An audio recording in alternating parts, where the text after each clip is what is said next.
So hey guys, welcome to my YouTube channel. नोंथांमोनखौ आंनि GTS YouTube channel आव खेबसे फिन आरोबाव बरायनाय जाबाय। तो फ्रेंड्स आं नोंथांमोननो दिनै मोनसे गोदान भिडिअ लानानै फैलायबाय। तो फ्रेंड्स जियानो जादोला फ्रेंड्स दिनै भिडिअआनो जाबाय जे हमनानै ला मोनसे फटक अब्ला बे फटकनि बेकग्राउन्डखौ माबोरै खोमोरनो। सो फ्रेंड्स नोंथांमोना बे भिडिअखौ नायखांनायनि उनावनो नोंथांमोनाबो नोंथांमोननि फटकनि बेकग्राउन्डखौ इजिलि खोमोरनो हागोन। नोंथांमोना बे भिडिअखौ जोबजासिम नायजोब। तो फ्रेंड्स बिनि थाखाय जोंनो मोनसे एप नांगोन। बे एपनि लिंकखौ आं डिस्क्रिप्शनाव होगोन। सो फ्रेंड्स बे एपनि नामानो जाबाय बेकग्राउन्ड इजार। सो फ्रेंड्स जों प्ले स्टोराव सार्च खालामनानै नायोब्ला बेकग्राउन्ड इजार होनानै जों गोबां रोखोमनि एप्स मोनो। नाथाय बे एपनि मादाव आं जायबा एप्सखौ बाहायदों बे एप्सआ जोबोर मोजां। मानो होनबा बेकग्राउन्डआव गासिबो मा दं बेफोर गासिबो थांजोबो। सो फ्रेंड्स बेकग्राउन्डआव मोनसेबो सिन थाया, साफायै जाजोबखायो गासिबो। सो फ्रेंड्स नोंथांमोनाबो बेखौ खालामनो गोसोबा नोंथांमोना खालामनो हागोन। सो फ्रेंड्स बे एपनि लिंकखौ आं डिस्क्रिप्शनाव होगोन। नोंथांमोना बेयाव थांनानै डाइरेक्ट इनस्टल खालामना लायबानो जाबाय। सो फ्रेंड्स नोंथांमोना दासिमबो जुदि आंनि फेसबुक पेजखौ फल' खालामाखैब्ला फल' खालामै, डिस्क्रिप्शनाव लिंक दङ। आरो इन्स्टाग्रामाव फल' खालामाखैबा इन्स्टाग्रामाव फल' खालामबानो जाबाय। फ्रेंड्स जों गोबाव खालामालासिनो भिडिअखौ जागायदिनि। Let's start.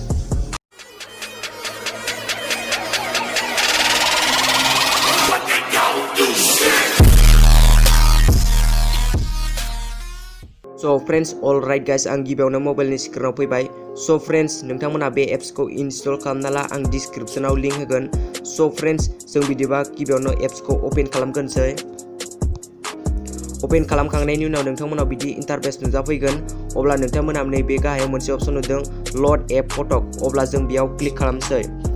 क्लिक खालामखांनायनि उनाव नोंथांमोनाव बिदि इन्टारफेस नुजागोन। अब्ला नोंथांमोना बेहाय जेसेबां फटक दं अब्ला नोंथांमोना बेयाव श' खालामगोन।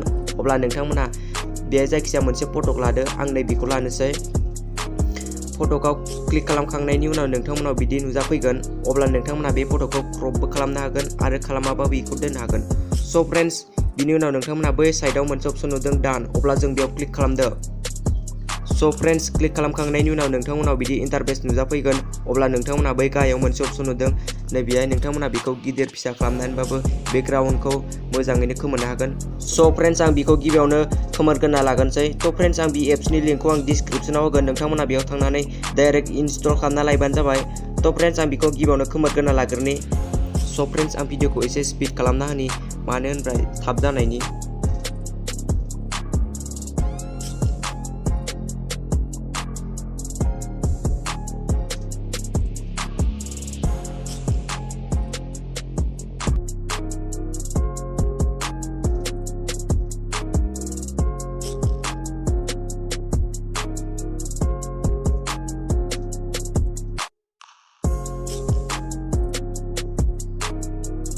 सो अलराइट गाइस, आं गिबियावनो बेकग्राउन्डखौ गासिखौबो खोमोरजोबना लाग्रोबाय। सो फ्रेंड्स नोंथांमोना नायनो हागोन नाय, नोंथांमोनाबो बिदिनो खोमोरग्रोना लाग्रोदो बेकग्राउन्डखौ। सो फ्रेंड्स बिनि उनाव नोंथांमोना बैयाव साइडआव मोनसे अपसन नुदों डान। अब्ला जों बेयाव क्लिक खालामसै।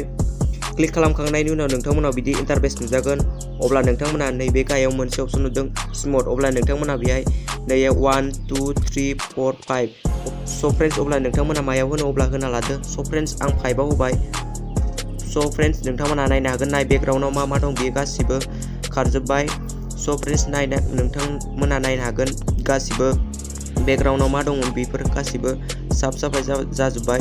सो फ्रेंड्स नोंथांमोना बे एप्सखौ नांगौबा डिस्क्रिप्शनाव लिंक दङ, नोंथांमोना बेयाव थांनानै डाइरेक्ट इनस्टल खालामना लायबानो जाबाय।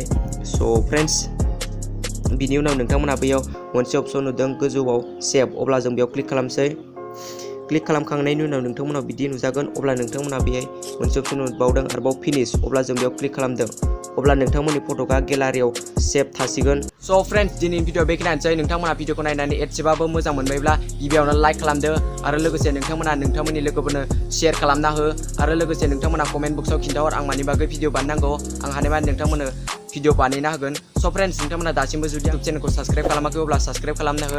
साबस्क्राइब खालामखांनायनि उनाव बेल आइकनखौ अलआव प्रेस खालामना हो, जाहाथे आंनि बिदिनो गोदान भिडिअ नोंथांमोननिसिम थाबैनो मोननो हायो। सो फ्रेंड्स दिनै भिडिअ बेखिनियानोसै। नेक्स्ट भिडिअ थाबैनो लोगो मोनगोन।